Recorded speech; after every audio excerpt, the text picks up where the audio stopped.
For today's video, turuan ko kayo kung paano madali ang ma-approve ni Marina yung sa ating mismo account yung documents na ating gustong i-upload. Punta lang tayo sa cam scanner, tapos i-crop natin yung certificate na gusto nating i-upload. Ayan na, wait mo lang, i-save gallery mo na.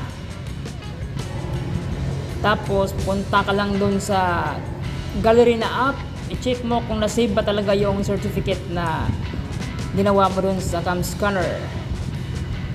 Tapos dun ka na pumunta sa image converter natin na app. Ito yung magbabago sa app natin.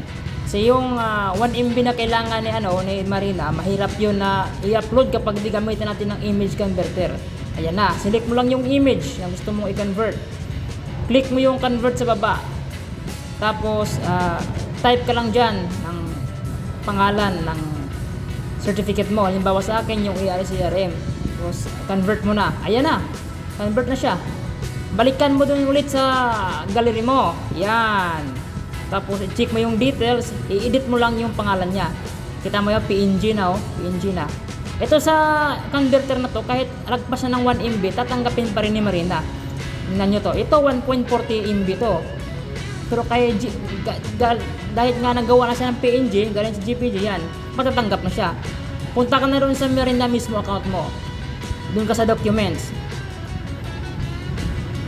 Tapos, ilagay mo yung label dyan, yung certificate mo, sa akin ARS. Para di ka na mahirapan mag-upload mo, halimbawa magpa-COP ka, dyan mo na gawin. I-upload mo muna doon sa documents para madaling ma-approve ni Marina. I-click mo lang yung attaching existing document. Ayun na, dali mo lang talaga ma-approve ni Marina yan. Wala talagang sablayan. Matik yan, successful. Tingnan nyo.